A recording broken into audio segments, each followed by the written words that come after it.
বাংলাদেশের সকল দুর্বল ব্যাংকসহ একীভূত 5টি ইসলামী ব্যাংকের গ্রাহকদের জন্য একটি দারুণ সুখবর দেখতে পাচ্ছি আমরা।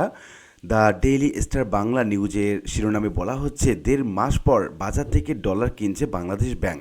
এটি দুর্বল ব্যাংকগুলোকে কিভাবে সাহায্য করতে পারে এবং বাংলাদেশের অর্থনীতিতে কিভাবে অর্থনীতির চাকা ঘুরতে পারে, এই সংক্রান্ত বিস্তারিত তথ্য জানাবো আজকে ভিডিওতে। প্রথমে আমরা প্রতিবেদনটি পড়ে নিচ্ছি। কি বলা হচ্ছে মূলত এই প্রতিবেদনে, প্রায় 1.5 মাস বিরতির পর আবার বাজার থেকে মার্কিন ডলার কেনা শুরু করেছে বাংলাদেশ ব্যাংক।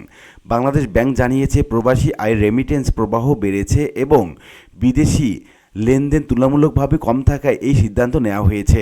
আজ বুধবার ইসলামী ব্যাংক থেকে প্রতি ডলার 122 টাকা 75 পয়সা হিসাবে 70 মিলিয়ন ডলার কিনছে বাংলাদেশ ব্যাংক। এর আগে 2 মার্চ কেন্দ্রীয় ব্যাংক মাল্টিপল অ্যাকশন পদ্ধতির মাধ্যমে দুটি বাণিজ্যিক ব্যাংক থেকে 25 মিলিয়ন ডলার কিনেছে।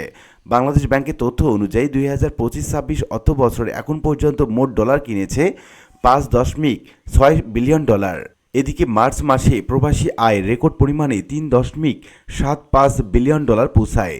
ঈদুল ফিতর উপলক্ষে প্রবাসীরা পরিবারের কাছে বেশি টাকা পাঠানোর কারণে এই প্রবাহ বেড়েছে। এছাড়া চলতি বছর 1 এপ্রিল থেকে 14 এপ্রিল পর্যন্ত প্রবাসী আয় এদেশে এসেছে 1.60 বিলিয়ন ডলার, যা আগের বছর একই বছরের তুলনায় 25.2% বেশি। চলতি অর্থ বছরের শুরু থেকে রপ্তানি আয় এবং রেমিটেন্সের কারণে ডলারের সরবরাহ বাড়তে থাকায় কেন্দ্রীয় ব্যাংক ডলার কেনা শুরু করেছে। তবে 2021 অর্থ বছর এবং 2025 অর্থ বছরের মধ্যে জ্বালানি, সার এবং খাদ্য আমদানির বিল মেটাতে বাংলাদেশ ব্যাংক রিজার্ভ থেকে 25 মিলিয়ন ডলার বিক্রি শুরু করেছে। সাম্প্রতিক ডলার কেনার ফলে দেশে মোট রিজার্ভ বেড়ে দাঁড়িয়েছে 34.87 বিলিয়ন ডলার, যা 2 দিন আগে ছিল 34.60 বিলিয়ন ডলার। এখন বাংলাদেশ ব্যাংক 1.5 মাস ধরে আবার বাজার থেকে ডলার কেনা শুরু করেছে। এটা মোটামুটিভাবে গুরুত্বপূর্ণ একটা সিগন্যাল। সহজভাবে বললে এটি ব্যাংকিং খাত এবং অর্থনীতির কয়েকটি দিক নির্দেশ করে, সেটা বিষয়ে আমরা আলোচনা করব এখন। তো প্রথমত আমরা বলতে পারছি ডলার সরবরাহ কিছুটা বেড়েছে, আর এই কারণে বাংলাদেশ ব্যাংক সাধারণত তখনই বাজার থেকে ডলার কেনে যখন বাজারে ডলারের অতিরিক্ত সরবরাহ থাকে, অর্থাৎ এখানে রেমিটেন্স বেড়েছে, সেই সঙ্গে রপ্তানি আয় ভালো হয়েছে, ফলে বাজারে ডলারের চাপ কমতে শুরু করেছে।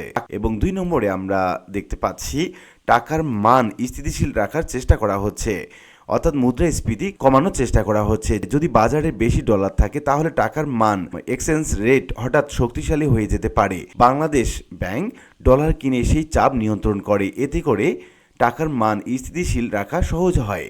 এবং 3 নম্বরে বলা হচ্ছে বৈদেশিক মুদ্রার রিজার্ভ বাড়ানোর সুযোগ হয়েছে।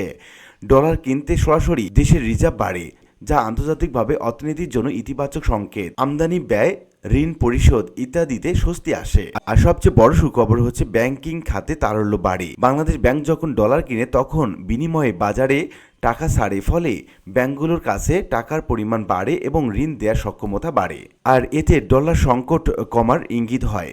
গত কিছু সময় ধরে বাংলাদেশ ডলার সংকট ছিল, এখন ডলার কেনা মানে বাজারে চাপ কমেছে, পরিস্থিতি ধীরে ধীরে স্বাভাবিক হতে শুরু করেছে।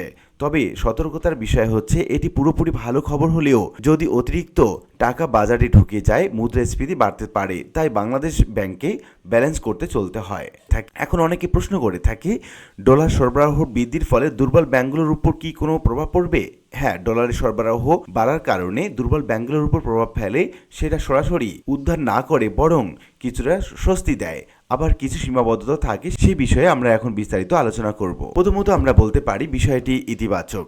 বৈদেশিক লেনদেন চাপ কমে। যখন বাজারে ডলার বেশি থাকে তখন আমদানি বিল খোলা সহজ হয়, বিদেশি দায় পরিশোধে চাপ কমে যায়। দুর্বল ব্যাংকগুলো যারা আগে ডলার জোগাড় করতে হিমশিম খাচ্ছিল তারা কিছুটা স্বস্তি পায়, অর্থাৎ যারা দুর্বল ব্যাংকের গ্রাহক আছেন তারা হয়তো খুব দ্রুত একটা ভালো সংবাদ পাবেন এবং তারা তাদের প্রয়োজনীয় টাকা তুলতে পারবেন। ডলার কেনার অর্থ হচ্ছে তারল্য বাড়তে পারে। বাংলাদেশ ব্যাংক যখন বাজার থেকে ডলার কেনে তখন টাকা সরবরাহ বাড়তে থাকে, এতে করে ব্যাংকের হাতে নগদ টাকা বাড়তে থাকে এবং স্বল্প মেয়াদী ঋণ দেওয়ার সক্ষমতা বাড়তে থাকে, অর্থাৎ দুর্বল ব্যাংকগুলোর ক্যাশ ফ্লো কিছুটা ভালো হয়। আর 3 নম্বর আস্থার সংবাদ হচ্ছে আমানতকারীদের আস্থা কিছুটা ফেরে।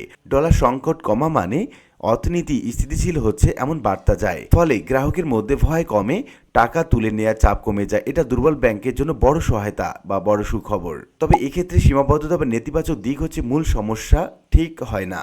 দুর্বল ব্যাংকগুলো বড় সমস্যা হচ্ছে খেলাপি ঋণ।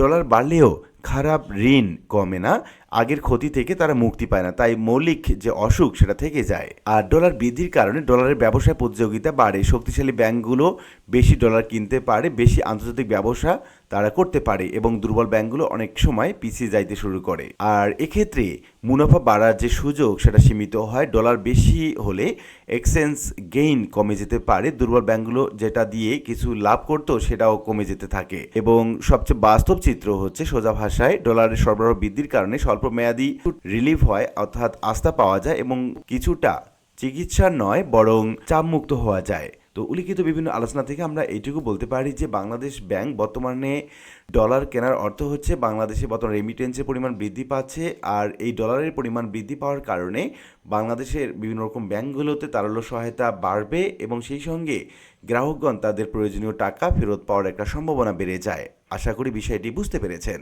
আর আজকের ভিডিওটি এ পর্যন্তই। ভিডিওটি ভালো লাগলে লাইক কমেন্ট করতে ভুলবেন না। দেখা হবে অন্য কোনো ভিডিওতে। সে পর্যন্ত সবাই ভালো থাকবেন। ধন্যবাদ।